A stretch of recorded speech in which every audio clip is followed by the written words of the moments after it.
Welcome to Carrier Software Systems. It is our pleasure to bring you this training session covering contacting Carrier for software support.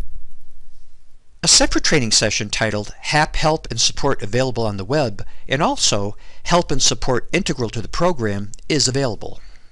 Be sure to review those two training sessions as they complement our training today. These three training sessions together cover the full offering of HAP Help and Support that is available to users.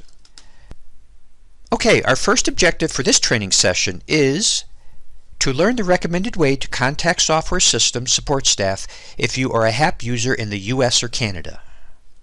Our second objective will be the same but is applicable to users outside the US and Canada. No matter where you are, we realize sometimes contacting Carrier support directly is necessary. For example, users in the US or Canada may need to discuss a multi-site license. Users outside of the US and Canada may want to find their local champion. I'll explain how that works as we go along. To start, let's go to the HAP Help drop-down on the top menu bar of the HAP main screen. Contact Software Support displays the email address for software systems in Syracuse, New York, and the toll-free number. This email address and phone number is for US and Canada HAP license holders, including trial users.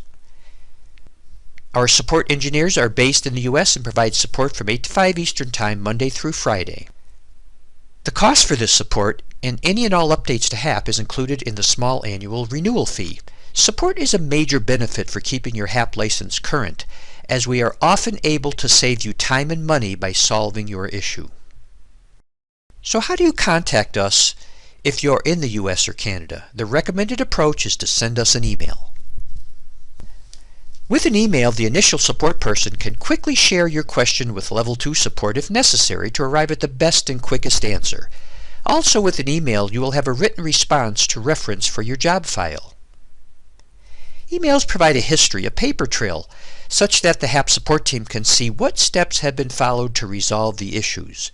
Oftentimes, especially for recurring inquiries, a resolution has already been documented and we could quickly send a reply email with the specific steps for you to solve your problem. This comes from a central library of support notes that we maintain. While most support issues are resolved quickly, more complex ones may take longer and may even carry over to the next working day. If that happens, having a history of what has transpired will expedite the resolution. Also, using emails allows us to transition to the new support person for the following week if your issue was not resolved by the engineer who worked on it originally. We tend to rotate support personnel each week. It is important when we inherit an ongoing support issue to be able to read the entire previous history and pick it up from there. For US and Canada HAP support, be sure to include these in your email: name, company name, your mailing address, phone number, your HAP customer number, we'll show you how to get that, a screen capture of an error message if there is one, and the project archive if required. Here's how to find your HAP customer number. Go to the word Help and About, and this window will show you your US or Canada HAP customer number. Here's an example of an error message. This allows us to define and start the process of troubleshooting your issue. Often there is a known fix to your problem. Sometimes we need to trade emails back and forth with you to find a solution. Always be as specific as possible and describe the sequence of steps in the email and exactly what you did to arrive at where you are. In addition to the list we talked about earlier, this point is very valuable. If your question involves calculation results, attaching an archive of your project may be necessary. This will often speed resolution of your project question.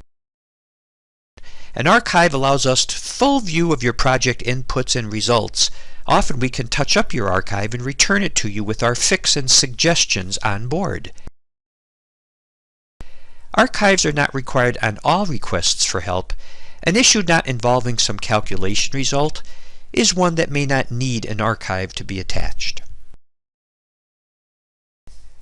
If you prefer a callback and you are in the US or Canada, here is the number. Leave a message and one of our support people will be glad to return your call. If you are getting an error message, we will need your screen capture in an email anyway, so often support telephone calls are solved via emails in the end. Everything we have discussed up to this point concerning contacting carrier for support is pretty much directed to the HAP users in the US and Canada. Now let's switch gears and discuss help for users outside of the US and Canada. For users outside of the US and Canada, a local HAP champion near your geography has been assigned the responsibility to assist you with your HAP inquiries. A champion is a knowledgeable engineer on staff at the local carrier office who is able to support you. The champion is usually in your local time zone, and he can speak your local language. If the champion requires assistance in order to help you, then he will come to Software Systems in the US and we will help them help you. Be sure to include your email address and phone number in the email along with a screen capture of the error message if one was available, and the project archive if it is relevant to your question, which it often is. You may not know your HAP champion. If not, email Software Systems and include the information shown here in the email and we will have your champion contact you. Going forward, you will have their contact information and you can go direct to them. By the way, this training session focused on contacting carrier support for HAP. HAP is the flagship of the eDesign suite at Carrier. The other eDesign programs, such as Block Load, Engineering Economic Analysis, or System Design, which is the loads-only version of HAP, and others are supported also for US and Canada users and for international users per the requirements we have been discussing in this training session. We have almost completed this training session on contacting carrier for software support. I know this information we gave you is valuable. How do I know that? Because I am one of the engineers that does US and Canada support, and everything I have said is exactly what we asked you to provide in order to properly support you. As a last note, please email us your suggestions for future training sessions you would like to see, and we will try and accommodate your requests. Thank you for attending this training session on contacting carrier for HAP support.